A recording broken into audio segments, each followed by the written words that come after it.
Hello, my dear students. Let us continue with the left part of language functions. In the last classes, we have studied five language functions, and today we are going to continue with the sixth one, that is expressing sympathy. The word sympathy, it makes us to understand that how to show the sympathy for the situation, for the circumstance which is so bad for another. ಯಾರಿಗೋ ಒಂದೇನೋ ಕೆಟ್ಟದ್ದಾಗಿರ್ತದೆ. In that case, how we do express. Many of cases you may have used that kind of expressions, and for this time you have to use that expression for mentioning, for using the dialogue. ಆ dialogue ಅನ್ನು ನೀವು ಏನ್ ಮಾಡ್ತೀರಿ to complete the dialogue, to get the marks, there you are going to express the same. Here they have given us to understand some of the expressions that can be used to express sympathy are as shown below. Here they have enlisted some expressions which can be used to show sympathy, to express sympathy. ನಾವು ಸಿಂಪತಿಯನ್ನು express ಮಾಡಲಿಕ್ಕೆ ಈ ಒಂದು expressions ಗಳನ್ನ use ಮಾಡಬಹುದು. ಅಂದ್ರೆ these are all the expressions and function they are doing is showing sympathy. Sympathy ಅಂತ ತೋರಿಸುವಂತಹ ಒಂದು function ಅನ್ನ ಇವುಗಳು ಮಾಡ್ಲಿಕ್ಕತ್ತಾವ ಇಲ್ಲಿ.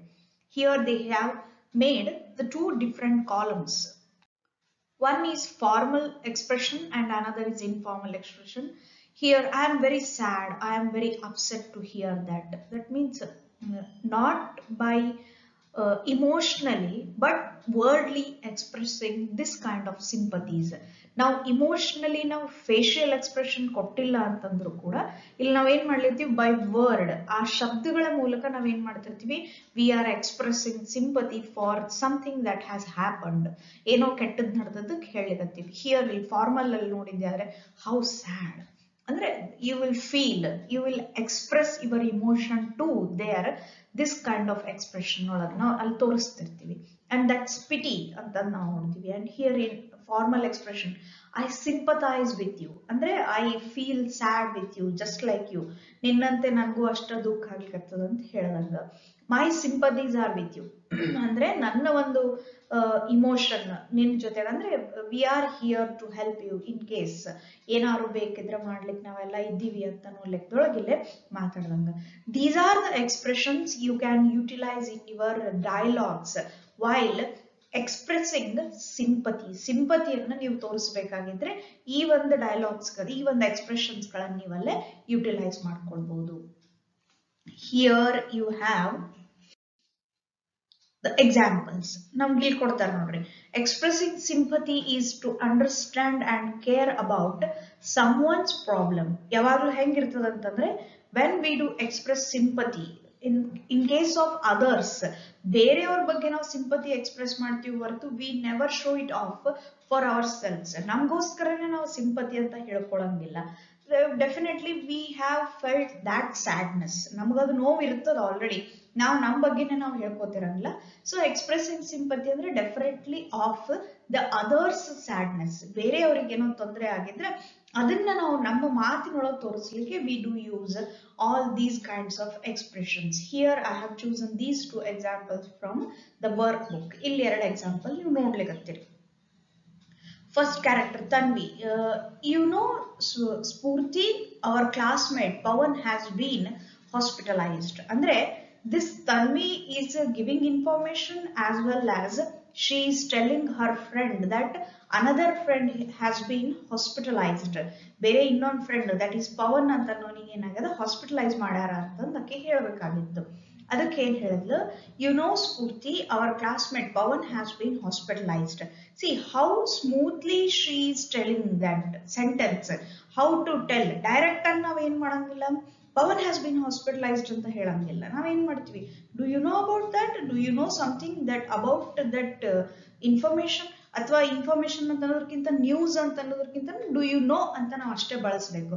That sounds bad. ಇನ್ಫಾರ್ಮೇಶನ್ ಅಂತ ಯೂಸ್ ಮಾಡಿದ್ರೆ, ನ್ಯೂಸ್ ಅಂತ ಯೂಸ್ ಮಾಡಿದ್ರೆ that sounds little bit tough ಒಂಥರ ಅಲ್ಲಿ ಸಿಂಪಥಿ ಅಂತ ಅನ್ನೋದು ನಮಗೆ ಅಲ್ಲಿ ಎಕ್ಸ್ಪ್ರೆಷನ್ ಸಿಗಂಗಿಲ್ಲ. So that you should not utilise that kind of words while asking or while giving information regarding something bad has happened. ಅದನ್ನ ಅಲ್ಲಿ ಯೂಸ್ ಮಾಡಬಾರ್ದು. ಅದಕ್ಕೆ ಇಲ್ಲಿ ನೋಡ್ರಿ ಹೆಂಗ್ ಯೂಸ್ ಮಾಡ್ತಾಳೆ, you know Spoorthi, do you know the about, do have you heard ಅಂತ ನಾವು ಹಿಂಗೆ ಸ್ಟಾರ್ಟ್ ಮಾಡಿದ್ರೆ ದಟ್ ಈಸ್ ಮಚ್ ಬೆಟರ್. ಇಲ್ಲಿ ಕೇಳಿದ್ರು, do you know Spoorthi our classmate Pavan has been hospitalised. ಅಂದ್ರೆ ಪವನ್ ಅಂತ ಅವನಿಗೆ ಹಾಸ್ಪಿಟಲ್ ಅಡ್ಮಿಟ್ ಮಾಡ್ಯಾರ ಅಂತ ಹೇಳಿದ್ರು. ಹಾಸ್ಪಿಟಲೈಸ್ಡ್ ಅಂತಂದ್ರೆ ನೋಡಿ indirectly she is telling us he has been admitted, ಅವ್ನ ಅಡ್ಮಿಟ್ ಮಾಡ್ಯಾರ ಅಂತಲ್ಲೇ ಹೇಳಿಕಂತಾಳ. ಹಿ ಮೆಟ್ ವಿತ್ ಅನ್ ಆಕ್ಸಿಡೆಂಟ್, ಏನಾಗ್ಯದ ಅಂತ ಮುಂದಲ್ಲಿ ಇನ್ಫಾರ್ಮೇಶನ್ ಕೊಡ್ತಾಳ. He met with an accident. ನೋಡ್ರಿ ನಾವು ಆಕ್ಸಿಡೆಂಟ್ ಆಗ್ಯದ ಅಂತ ಹೇಳಿಕ್ ಹೆಂಗ್ ಸೆಂಟೆನ್ಸ್ ಕೋಟ್ ಮಾಡ್ತೀವಿ. ಹಿ ಮೆಟ್, he had an accident, he met with an accident this morning. ಯಾವಾಗಾಯ್ತು ಅಂತ information ಕೊಟ್ಲು. this morning, that morning, yesterday morning, day before yesterday morning ಅಂತ ನೋಡಿ. today morning ಅಂತ ಬಳಸ್ಬೇಡ್ರಿ, this morning. ಅದು instead of that this morning ಅಂತ ಬಳಸ್ತೀವಿ. this morning while coming to college ಅಂದ್ರೆ when he was coming to college he met with an accident. College ಬರ್ಬೇಕಾಗಿದ್ದಾಗ ಅವನಿಗೆ accident ಆಯ್ತು ಅಂತ ಹೇಳಿದ್ದು. For that Spurti expressed, oh God, because he is a common friend to these two. ಇಬ್ಬರಿಗೂ ಅದು character ಗೊತ್ತಿದ್ದಕ್ಕೆ ಏನ್ ಮಾಡಿದ್ಲು, this different another character that is Spoorthi. She too felt sad for his happening. ಅಂದ್ರೆ ಏನ್ ನಡೆದಿತ್ತು ಅಲ್ಲಿ ಅದ್ರ ಬಗ್ಗೆ ಅವಳಿಗೂ ಕೆಟ್ಟ ಅನಿಸ್ತು. ಓ ಗಾಡ್, ನೋಡ್ರಿ ಓ ಗಾಡ್ ಅಂತ ಬಂತು ಅಂತಂದ್ರೆ it's not the thing every time you can use this word. Oh God ಅಂತ ನಾವ್ ಎಲ್ಲಾ ಕಡೆ ಬಳಸಂಗಿಲ್ಲ. ಯಾವಾಗ ಬಳಸ್ತೀವಿ, when we personally know the character which has been met an accident or something has happened to that character.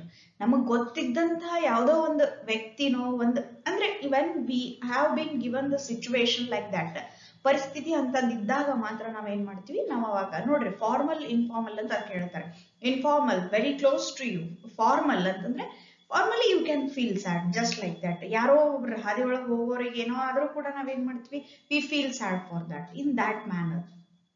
Here that Pawan is known to this Spurti. ಆಕಿಗೂ ಗೊತ್ತಿದ್ದಮ್ಮ, ಅದಕ್ಕೆ ಆಕೆ ಏನ್ ಮಾಡಿದ್ಲು, ಹೌ ಸ್ಯಾಡ್ ಅಂತಂದಲ್ಲೇ ಎಕ್ಸ್ಪ್ರೆಸ್ ಮಾಡ್ತಾಳೆ. And second example you can see here, may I know why you look so sad sir ಅಂತಂದು ಏನ್ ಮಾಡ್ತಾನೆ, ರಂಜಿತ್ ಅಂತನೋ ಕ್ಯಾರೆಕ್ಟರ್ ಏನ್ ಮಾಡ್ತಾನೆ, he is asking his teacher, that teacher looked so sad. ಅವ್ರ ಟೀಚರ್ ಒಂದ್ ಸ್ವಲ್ಪ ಏನೋ ಸ್ಯಾಡ್ ಕಾಣಿಸಿದ್ದಕ್ಕೆ ಅವ್ನಲ್ಲಿ ಕೇಳ್ತಾನೆ, teacher I am really upset. ನೋಡ್ರಿ ಹೆಂಗ್ ಹೇಳಿರ್ತಾರೆ, I am really upset, you know my elder sister passed away.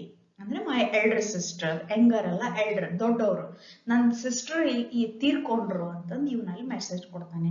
And ನೋಡ್ರಿ Ranjit, I sympathise with you sir. ನೋಡ್ರಿ because that the sister of his teacher has been died. ಅಂದ್ರೆ that sister belongs to his teacher and this Ranjit nowhere related to that lady. ಅವನಿಗಲ್ಲಿ ಏನು ಸಂಬಂಧ ಇಲ್ಲ. ಇಲ್ಲಿ ಎರಡು expression ಅನ್ನು ನೀವು ಡಿಫರೆನ್ಸ್ ಏನು ಅಂತ ನೀವು ಇಲ್ಲಿ ಅರ್ಥ ಮಾಡ್ಕೊಳ್ಬಹುದು. Formal expression and informal expression that you can understand here. ಅದಕ್ಕೆ ರಂಜಿತ್ ಏನ್ ಮಾಡ್ತಾನೆ, I sympathise with you sir, ಅಂದ್ರೆ even I feel upset for your loss, ನೀವು ಕಳ್ಕೊಂಡಿದ್ದಕ್ಕೆ ನನಗೂ ನೋವು ಅನ್ನಿಸ್ತದ ಅಂತಂದ ಅಲ್ಲಷ್ಟೇ. that much is enough. How sad, that is not suitable here because that lady belongs to that teacher but not this another character. Adun nenpitkondo according to the situation and the relation between those two characters you have to utilize formal expression and informal expressions.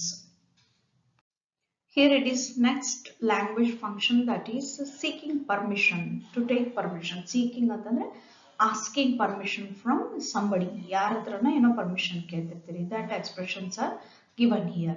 One column is of formal and another is of informal. And here you can see seeking permission. First one is asking permission, second one is giving permission, and last one is refusing it.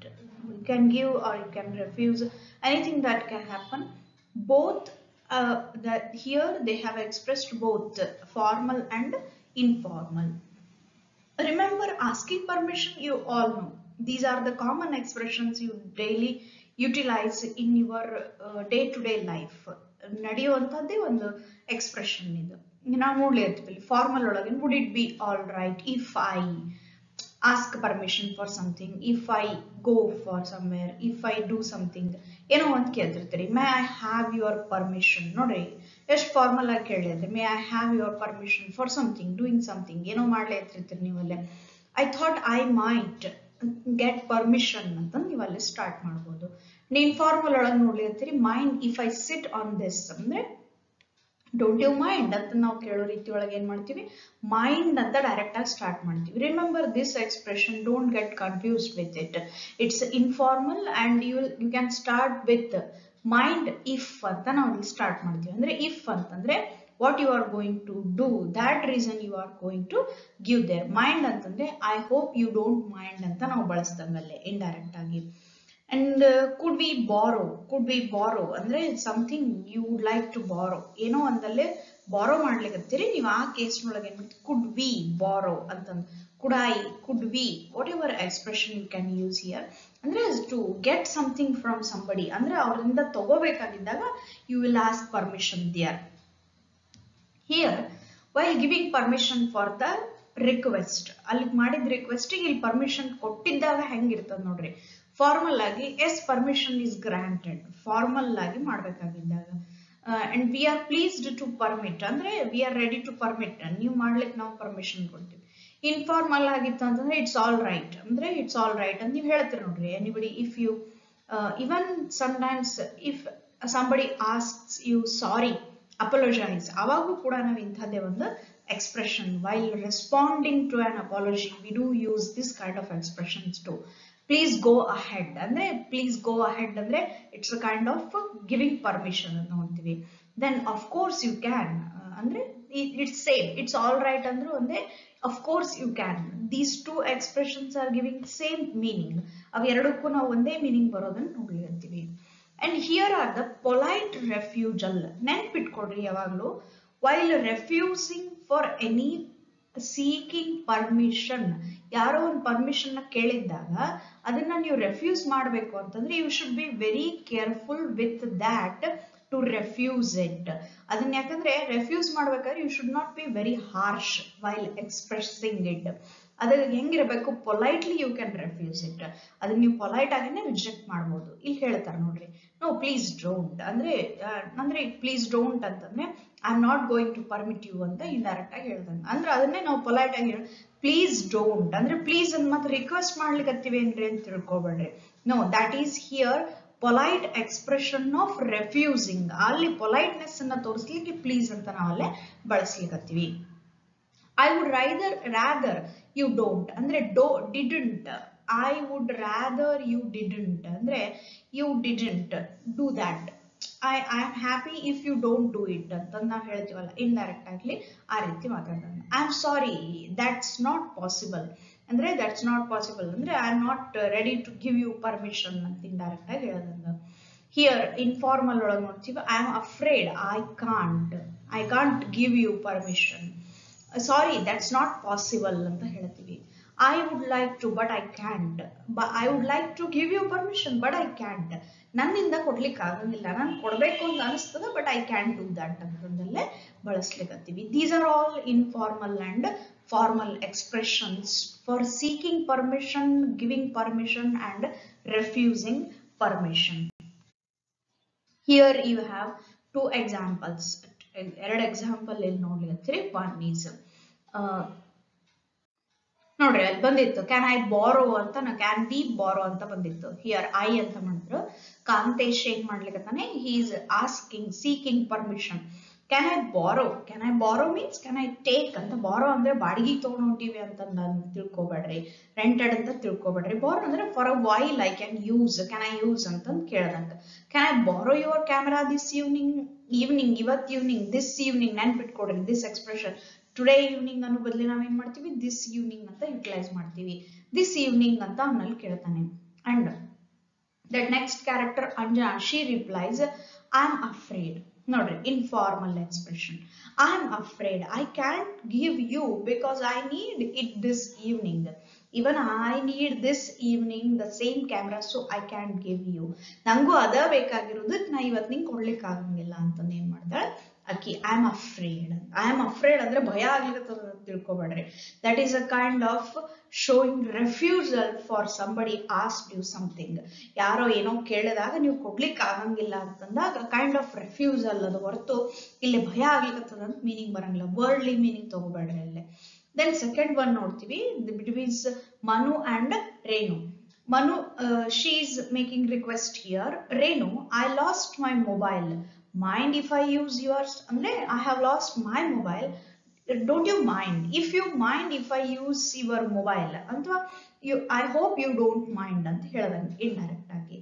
ಅದಕ್ಕೆ ರೇಣು reply ಮಾಡ್ತಾಳೆ, no not at all. ನೋಡ್ರಿ, for no not at all ಅಂತಂದು ಹೇಳಿದ್ರೆ ಒಂದೇ, that much is enough actually to give permission to use Manu utilise her phone. ಆಕಿಂದ phone ಅನ್ನ ಈಕಿ use ಮಾಡ್ಲಿಕ್ಕೆ ಅಷ್ಟು ಸಾಕಾಗಿತ್ತು. ಆದ್ರೂ ಮುಂದ್ ಮತ್ತೆ ಏನ್ ಆಡ್ ಮಾಡಿದನು, you can use it.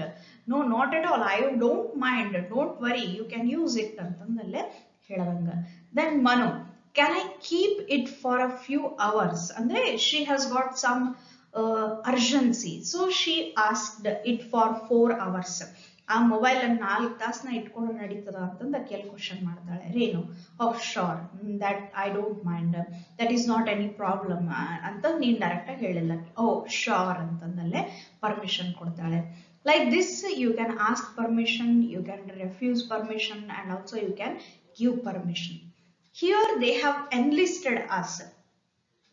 There are certain polite expressions like these for refusing permission. ಇದನ್ನೊಂದು ಕಂಪಲ್ಸರಿ ನೆನ್ಪಿಟ್ಕೊಡ್ರಿ. While refusing permission, that politeness is very important. Polite ಆಗೇನೆ ರೆಫ್ಯೂಸ್ ಮಾಡಬೇಕು ಹೊರತು there should not be a direct refusal. Indirect refusal is called politeness. Direct refusal ಅಲ್ಲೇ ಇದ್ದಿರಬಾರ್ದು. That is much better. ಇಲ್ಲಿ ನಮ್ಗೆ ಕೆಲವೊಂದು ಎಕ್ಸ್ಪ್ರೆಷನ್ಸ್ ಗಳನ್ನ ಕೊಟ್ರು ಯೂಸ್ ಮಾಡ್ಕೊಳ್ಳಿಕ್ಕೆ. That's not very good idea, ಅಂದ್ರೆ ದಟ್ಸ್ ನಾಟ್ ಗುಡ್ ಒನ್ ಅಂತ ಹೇಳೋದಕ್ಕಿಂತ that's not good, very very good idea, ನಂಗೇನ ಚಲೋ ಅನಿಸ್ಲಿಕ್ಕತ್ತಿಲ್ಲ ಅಂತ ಹೇಳ್ದಂಗ, ಅಂದ್ರೆ ಮಾಡಂಗಿಲ್ಲ ಅಂತ ಹೇಳೋ ಬದ್ಲಿ no please don't.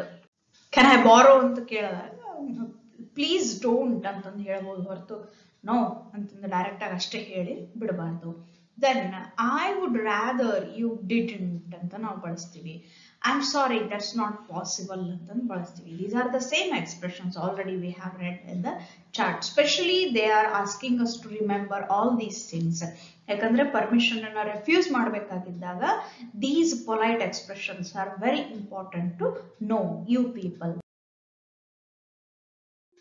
This is 8th function of language that is introducing. Actually, this has been given for 8th one, but it is important one and it is the first one actually. I do feel ನಾನು ಕೇಳಿದ್ದೆ ಆದ್ರೆ ಇದು first ಬರ್ಬೇಕಾಗಿತ್ತು ನಮ್ಗೆ. But anyhow we are knowing, we are learning how to introduce somebody or ourselves. ನಮ್ಮನ್ನ ಹೆಂಗ್ introduce ಮಾಡ್ತೀವಿ ಅಥವಾ ಇನ್ನೊಬ್ಬರನ್ನ ಹೆಂಗ್ ಇಂಟ್ರೊಡ್ಯೂಸ್ ಮಾಡ್ತೀವಿ, the both expressions we are going to learn here. ಇಲ್ಲಿ ನೋಡ್ಲೇತೀವಿ. and again we have 2 columns, formal and informal, 2 columns.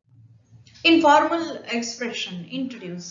Many a times when you enter new classroom or new school, college, whatever that may be, ನೀವು enter ಆದ ತಕ್ಷಣ ಯಾವಾಗಲೂ ಹೆಂಗಿರ್ತದೆ ಅಂತಂದ್ರೆ their teachers do introduce the class to you. ಕ್ಲಾಸ್ಗೆ ನಿಮ್ಮನ್ನ introduce ಮಾಡ್ತಿರ್ತಾರೆ. and teachers may ask you permission, give you permission or may ask you to introduce yourself to the class. ನಿಮ್ಮನ್ನೇ ಕರೆಸಿ ಸ್ಟೇಜ್ ಮೇಲೆ ಇಂಟ್ರೊಡ್ಯೂಸ್ ಮಾಡ್ಕೊಳ್ಳಿ ಅಂತ ಹೇಳೋ ಚಾನ್ಸಸ್ಗಳು ಇರ್ತಾವೆ. In that case, and also many a case in the life, many a time you will face that kind of situation that you need to introduce yourself to the other. ಅಂತಹ ಕೇಸ್ನೊಳಗೆ ಇಂಥದೆಲ್ಲ expressions ಗಳನ್ನ ನಾವು utilise ಮಾಡ್ಕೊಳ್ಳಿರ್ತೀವಿ. May I introduce? ನೋಡ್ರಿ, it's formal one. It's my pleasure to introduce. ನಾವು ಹೇಳ್ತೀವಿ ನೋಡ್ರಿ, this is being used there. ನಾವೆಲ್ಲಿ while speaking, speech ಅಂತ ಮಾಡ್ತಿರ್ತೀವಿ. ಅಂತ ಕೇಸ್ನೊಳಗ if you are being given opportunity to introduce the guest, ಅವಾಗ ನಾವು ಹೇಳ್ತೀವಿ it's my pleasure to introduce the guest for the day ಅಂತ ನಾವಲ್ಲೇ ಸ್ಟಾರ್ಟ್ ಮಾಡ್ತೀವಿ. how you are going to introduce that character to the audience ಅಂತ ನಾವಲ್ಲಿ ನೋಡ್ತೀವಿ. I feel honoured to introduce. ನಾನು ಇವರನ್ನ ಇಂಟ್ರೊಡ್ಯೂಸ್ ಮಾಡ್ಲಿಕ್ಕೆ ನಂಗೆ ಬಹಳ ಖುಷಿ ಅನಿಸ್ತದ ಅಂತಂದಲ್ಲೇ ಸ್ಟಾರ್ಟ್ ಮಾಡ್ದಂಗ. These are all formal expressions. And here another column is informal. Meet my friend, brother, sister, whatever that is relevant to you. ನಿಮಗೆ ಹೆಂಗ್ ರೆಲೆವೆಂಟ್ ಇರ್ತಾರೋ ಅದನ್ನ ನೀವಲ್ಲಿ ಹಾಕಿ meet my ಅಂತ ನೀವು ಅಲ್ಲಿ ಸ್ಟಾರ್ಟ್ ಮಾಡ್ಬೋದು. This is my friend ಅಂತ ಸ್ಟಾರ್ಟ್ ಮಾಡ್ಬೋದು. ರವಿ ಪ್ಲೀಸ್ ಮೀಟ್ ಶಶಿ ಅಂದ್ರೆ ನೀವು ಡೈರೆಕ್ಟ್ ಆಗಿ ಏನ್ ಮಾಡ್ಬೋದು, by using their name directly you can make introduction between other two characters. ಆಮೇಲೆ ಇಲ್ಲಿ ನೋಡ್ತೀರಿ last one Anu, this is ಅಂತ ನೀವು ಹೇಳ್ಬೋದು. ದಿಸ್ ಈಸ್ ಅಂತಂದ್ರೆ ಹೆಂಗ್ರಿ, ಇದು ಒಂದು ಐಟಮ್ಗೆ ಒಂದು ಲೈವ್ಲಿ ಇಲ್ಲೇ ಇರೋದಕ್ಕೆ ಯೂಸ್ ಮಾಡ್ದಂಗ ಆಗ್ತದೆ ಅಂತ. No, now days it has been this is ಅಂತ ಇಂಟ್ರೊಡ್ಯೂಸ್ ಮಾಡ್ಕೊಳ್ಳೋದು ಏನಾಗಿದೆ, ದಟ್ ಹ್ಯಾಸ್ ಬೀನ್ ಆಕ್ಸೆಪ್ಟೆಡ್. ನಾವು ಡೇ ಟು ಡೇ ಲೈಫ್ ಒಳಗೆ ಅದನ್ನ ಆಕ್ಸೆಪ್ಟ್ ಮಾಡ್ತೀವಿ, ಯುಟಿಲೈಸ್ ಮಾಡ್ಕೊಳ್ಬಹುದು. And here you have example. ನೋಡ್ತೀರಿ a lengthier example has been given here in the workbook. The same example I have chosen here to make you understand about introduction. ನೋಡ್ರಿ ಇಲ್ಲಿ ಹೇಳ್ತೀವಿ ಯಾರು ನಡಬರ್ಕಾದ್ರೆ, this is between 3 characters, that is Mrs. Khanna, Mr. Ashok and another character that is Gagan ಅಂತ 3 character ನಾವು ನೋಡ್ಲಿಂತೀವಿ. Mrs Khanna, good morning Mr Ashok ಅಂದ್ರೆ when she meets Mr Ashok she says good morning. ನೋಡ್ರಿ ನಾವು ಹಾಯ್ ಹೆಲೋ ಅಂತಾನು ಸ್ಟಾರ್ಟ್ ಮಾಡ್ತೀವಿ, that is between so elders. ಬಹಳ ದೊಡ್ಡವರು ಇರೋದಕ್ಕೆ you can not say hi hello, ಅಥವಾ ಬಹಳ ಕ್ಲೋಸ್ ಇದ್ರಿ ಅಂದ್ರೆ ಹಾಯ್ ಹೆಲೋ ಅಂತ ಸ್ಟಾರ್ಟ್ ಮಾಡ್ತೀರಿ. Here they have chosen the way good morning Mr Ashok ಅಂತ ನಾವು ಅಲ್ಲಿ start ಮಾಡ್ಲಿರ್ತೀವಿ. And then Ashok replies, oh, good morning Mrs. Khanna, it's lovely day, isn't it? ಅಂದ್ರೆ he feels the day is so good. ಅವತ್ತಿನ ದಿನ morning ಬಹಳ ಚಲೋ ಇತ್ತು ಅಂತ ಅಲ್ಲಿ ಫೀಲ್ ಆಗಿತ್ತು ಅವನಿಗೆ, ಅದಕ್ಕೆ ಅದನ್ನ ಎಕ್ಸ್ಪ್ರೆಸ್ ಮಾಡ್ತಾನೆ ಸಡನ್ ಆಗಿ. It's a lovely day isn't it ಅಂತ ನಾವು ಕ್ವಶನ್ ಮಾಡ್ತಾನೆ. Mrs Khanna, yes it's beautiful. Mr. Ashok, may I introduce my nephew Gagan? ಅಂದ್ರೆ may I introduce ಅಂತಂದ್ರೆ she is not here asking actually permission, but indirectly she is making Mr. Ashok to know or introduce her relative. ಅದು ಯಾರಾಗಿತ್ತು ಅಂತಂದ್ರೆ her nephew, that is Gagan ಅಂತಂದು ಅಕ್ಕಿನ ಜೊತೆಗೇನೆ ಇದ್ದಾರೆ, ನಾ ಇವ್ರನ್ನ ಇಂಟ್ರೊಡ್ಯೂಸ್ ಮಾಡ್ಲಿಕ್ಕತ್ತೀನಿ ಅಂತ ಕೆಲೆ ಇಂಡೈರೆಕ್ಟ್ ಆಗಿ ಹೇಳಿದ್ಲು.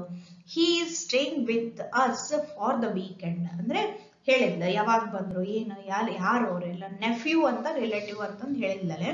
then he is staying with us for the weekend, ಈ ವೀಕೆಂಡಿಂಗ್ ನಮ್ಮ ಜೊತೆಗೇನೆ ಇರ್ತಾರ ಅಂತ ಮೆನ್ಷನ್ ಮಾಡಿದ್ಲು. Mister Ashok, when you are being introduced with a new character, it is your duty to start conversation with the new one. ಅಲ್ಲಿ first ನೀವು ಅಲ್ಲಿ conversation ಅನ್ನ ಅವ್ರ ಜೊತೆಗೆ ಸ್ಟಾರ್ಟ್ ಮಾಡಬೇಕು, not with the non one.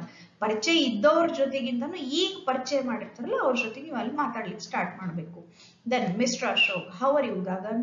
Introduction ಆದ್ಮೇಲೆ ಅವ್ನು ಕೇಳ್ತಾನೆ ಅದಕ್ಕೆ how are you Gagan? Gagan, fine thank you Mr Ashok. ಇವನು ಹೇಳ್ತಾನೆ ಫೈನ್ ಐ ಆಮ್ ಗುಡ್ ಅಂತ ಹೇಳ್ತಾನೆ. Then thank you Mr Ashok. Then Mr Ashok, I am in a hurry. ನೋಡ್ರಿ ಹೆಂಗ್ ನಾವು ವೈಲ್ ಲೀವ್ ಟೇಕಿಂಗ್ ಅಲ್ಲಿ ಕನ್ವರ್ಸೇಷನ್ ಅನ್ನ ಸ್ಟಾಪ್ ಮಾಡಿ ನಿಮಗೆ ಹೋಗ್ಬೇಕಾಗಿತ್ತಂದ್ರೆ ಹಿಂಗ್ ನೀವು ಸ್ಟಾರ್ಟ್ ಮಾಡ್ತೀರಿ. That is beginning to make an end. ಮುಗಿಸ್ಲಿಕ್ಕೂ ಒಂದು ನಾವು ಸ್ಟಾರ್ಟ್ ಅಂತ ಕೊಡ್ಬೇಕಾಗ್ತದೆ. ಇಲ್ಲ ಅದಕ್ಕೆ ಹೇಳ್ತಾನೆ mister Ashok, I am in a hurry missus Khanna, let's meet later. ನೋಡ್ರಿ ಅದಕ್ಕೆ ಹೇಳ್ತಾನೆ ನಂಗೆ ಸ್ವಲ್ಪ ಏನೋ ಹರಿಬರಿ ಅದ, ಅದಕ್ಕೆ ನಾನು ಮತ್ತೆ ಇನ್ನೊಮ್ಮೆ ಸಿಗ್ತೀನಿ ನಿಮ್ಗ ಅಂತಂದು ಹೇಳ ಅವ್ನ ಕನ್ವರ್ಸೇಷನ್ ಮುಗಿಸ್ಲಿಕ್ಕೆ ಟ್ರೈ ಮಾಡ್ತಾನೆ. Then Mrs Khanna, yes carry on Mr Ashok ಅಂತ ಹೇಳ್ತಾಳೆ, ಅಂದ್ರೆ ಯು ಕ್ಯಾನ್ ಲೀವ್ ಅಂತಂದು ಮೆನ್ಷನ್ ಮಾಡಿದ್ಲು. Then Mr Ashok, good bye Gagan, I am glad to have met you. ನೋಡ್ರಿ ಮೀಟ್ ಆದ್ಮೇಲೆ ನೋಡ್ರಿ ಹೆಂಗ್ ಬಳಸ್ಲಿಕ್ಕತ್ತಾನೆ, it is important. I am glad, I am so glad ಬಳಸ್ಲಿ to have met you, to have met you. glad to meet you ಅಂತಂದು ಆಗ introduction ಮಾಡಿರ್ತೀವಲ್ಲ ಅವಾಗ ಹೇಳ್ತೀವಿ. ಮೀಟ್ ಆಗಿ ಸ್ವಲ್ಪ ಮಾತಾಡಿದ ಆದ್ಮೇಲೆ ವೈಲ್ ಟೇಕಿಂಗ್ ಲೀವ್, ನೀವು ಅಲ್ಲಿಂದ ಹೋಗ್ಬೇಕಾಗಿದ್ದಾಗ ನೀವು ಹೆಂಗೆ ಅದನ್ನ ಬಳಸಿರಿ. I am glad to have met you ಅಂದ್ರೆ that meeting has been past, ಮುಗಿದು ಹೋಗಿದ್ದಂತಹ ಒಂದು ಆಕ್ಷನ್ ಅದ, ಅದಕ್ಕೆ ಏನ್ ಮಾಡಿದ್ವಿ glad to have met you. ಈ ಸದ್ಯ ಮೆಟ್ ಆಗಿದ್ರು ನಾವು ಖುಷಿ ಆಯ್ತು ಅಂತಂದು ನಾನು ಅಲ್ಲಿ ಮೆನ್ಷನ್ ಮಾಡ್ದಂಗ. Then Gagan, I am glad to have met you to Mr Ashok, good bye ಅಂತ ಇವನಲ್ಲೇ ಕನ್ವರ್ಸೇಷನ್ ಎಂಡ್ ಮಾಡ್ತಾನೆ. Then Mr Ashok, Goodbye then, Mrs. Khanna, please give my regards to Mr. Khanna. Nodri, nan regards anna avrige convey madri antಂದು ಅಲ್ಲಿ mention ಮಾಡಿದಂಗ. Then Mrs. Khanna, yes, I will. Goodbye then ಅಂತಂದು ಅಲ್ಲಿಗೆ ಅಲ್ಲಿ ಒಂದು dialogue ಅನ್ನ ಒಂದು conversation ಅನ್ನ add ಮಾಡ್ತಾರೆ. Like this you will introduce, like this you will end an conversation. Let us have the next one, that is leave taking. Next language function is leave taking. Andre how to end a conversation. Just now we have said, just now we have understood, but particularly here we are going to learn that one. Illi nodligattivi some expressions are being given here. Some one is formal and another is informal. The same thing we have been learning from the beginning, formal, informal expressions. Formal expression ನೋಡ್ತೀವಿ ನಾವಿಲ್ಲಿ. It was a pleasure seeing you. While giving an end, while making an end, it was a pleasure seeing you. ನೋಡ್ರಿ was ಅಂತಂದ್ರೆ already introduction has been over. ಅಲ್ಲಿ ಮುಗ್ದಿರ್ತದ, ಅದಕ್ಕೆ ನಾವೇನ್ ಮಾಡ್ಲಿರ್ತೀವಿ, that has been past ಅಂತ mention ಮಾಡ್ಲಿರ್ತೀವಿ. then goodbye ಅಂತ ಬಳಸ್ತೀವಿ. note ಅಂತ ಕೊಟ್ರ after 8 PM use good night. after 8 PM 8 ಗಂಟೆ ನಂತರ ಏನ್ ಮಾಡಬಹುದು, ರಾತ್ರಿ ನೀವು ಗುಡ್ ನೈಟ್ ಅಂತ ನೀವಲ್ಲೇ ಯೂಸ್ ಮಾಡ್ಕೊಳ್ಬಹುದು. ಇನ್ಫಾರ್ಮಲ್ ಗೆ ಡೈರೆಕ್ಟ್ ಆಗಿ ನಾವೇನ್ ಮಾಡ್ತೀವಿ, ಬಾಯ್ ಹೇಳ್ತೀವಿ, ಗುಡ್ ಬೈ ಹೇಳ್ತೀವಿ, ಅಥವಾ ಸಿ ಯು ಲೇಟರ್ ಅಂತ ನಾವು ಅಲ್ಲೇ ಬಳಸ್ತೀವಿ. One example has been given here. The situation is Miss Jyoti runs into her old neighbor. ಅಂದ್ರೆ ತನ್ನ old neighbor ಅನ್ನ meet ಆಗ್ಲಿಕತ್ತಾಳ. That is the conversation between Jyoti and Kavita. Jyoti starts conversation like, good morning Mrs. Kavita. Mrs. Kavita ಅಂತ ಹೇಳಿ start ಮಾಡ್ತಾಳೆ. Then Mrs. Kavita replies, good morning Jyoti. And Jyoti, how are you? ನಮ್ಗೆ ಏನ್ ಇಲ್ಲಿ ಕೊಟ್ಟಿದ್ರು, old neighbor ಅಂತ ಕೊಟ್ಟಿದ್ರು, ಅದಕ್ಕೆ ಇಲ್ಲಿ ಏನ್ ಕೇಳ್ತಾರೆ, how are you? And Kavita, very well, thank you. Then Jyoti, I think we have not met for a long time. ಬಹಳ ದಿವಸದಿಂದ ನಾವು ಮೀಟ್ ಆಗಿಲ್ಲ ಅಂತ ಹೇಳ್ತಾಳೆ. And Kavita, I was with my mother this summer. ಅಂದ್ರೆ ಅದಕ್ಕೆ ಅಕ್ಕಿ mention ಮಾಡ್ತಾಳೆ, for this summer I had been to my mother ಅಂತಂದು ಅಕ್ಕಿ ಮೆನ್ಷನ್ ಮಾಡ್ತಾಳೆ. Then Jyoti, that's great, but I need to go home now. ಅಂದ್ರೆ she is in a hurry. Simply she wanted to know about Kavita. ಅದಕ್ಕೆ ಏನ್ ಮಾಡಿದ್ಲಕ್ಕೆ, ಅಲ್ಲ ಅವ್ರ ಮನೆಗೆ ಹೋಗಿದ್ಲು, ಅದಕ್ಕೆ ಹೇಳ್ತಾಳೆ that's great, but I need to go home now. ನೋಡ್ರಿ ಹೆಂಗ್ ಮೆನ್ಷನ್ ಮಾಡ್ತಾಳೆ, but I need to go home now.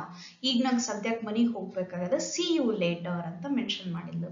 Then Kavita says goodbye to Jyoti. Akhil ಕೊನೆಗೆ ಏನ್ ಮಾಡ್ತಾಳೆ, ಅಲ್ಲಿ ಗುಡ್ ಬೈ ಅಂತ ಹೇಳ್ತಾಳೆ. ಅಂದ್ರೆ ಇಲ್ಲಿ ನಮಗ leave taking, that is important. How will you end the conversation, that matters a lot. How will you start and how will you wind up, that is important to know here. And here they have given us some expression to understand.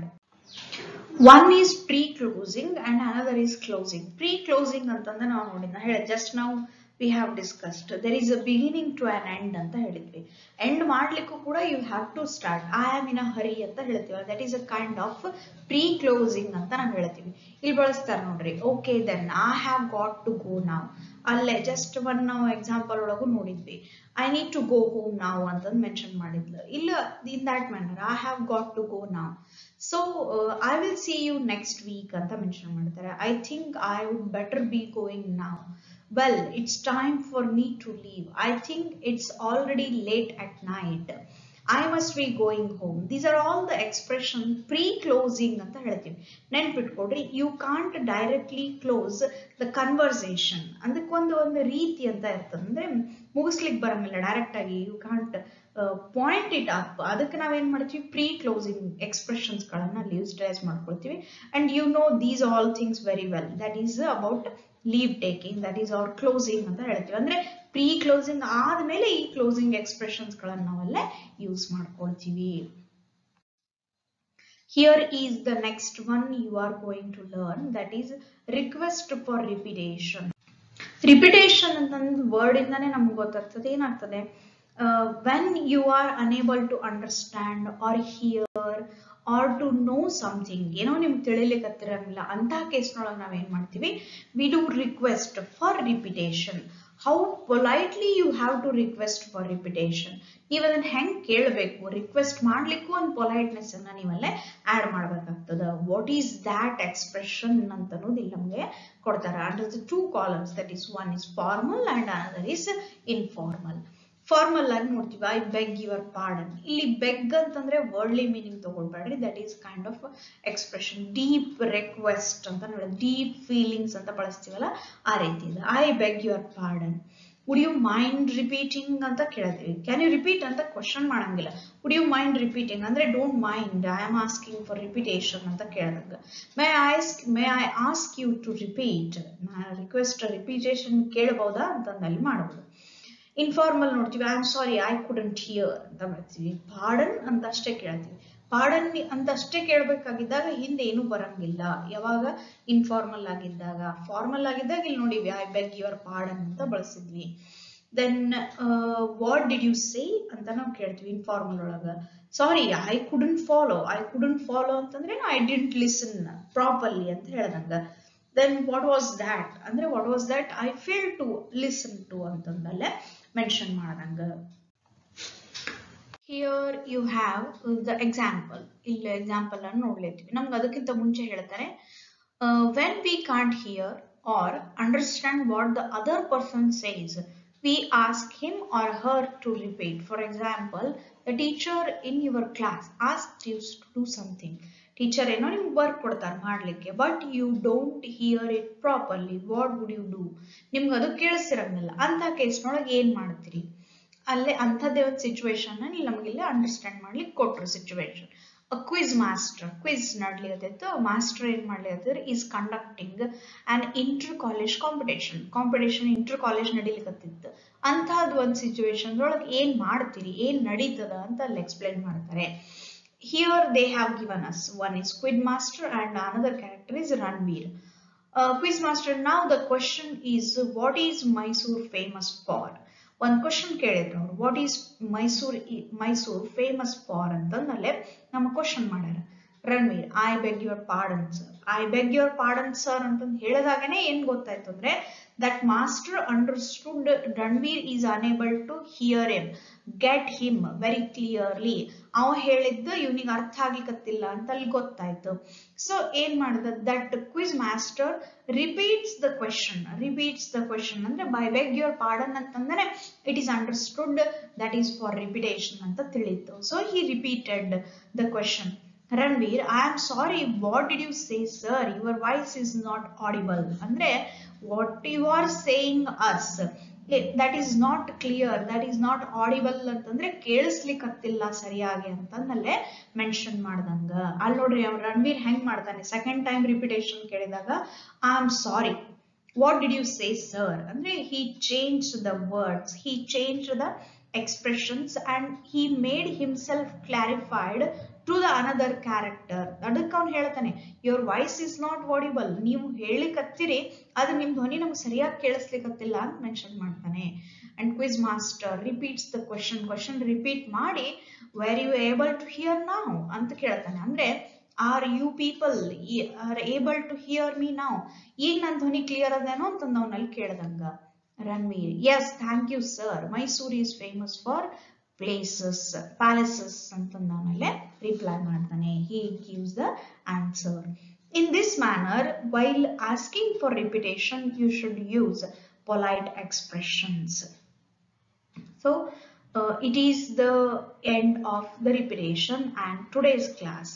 And in the next class we will have the left language functions too. Until then, thank you.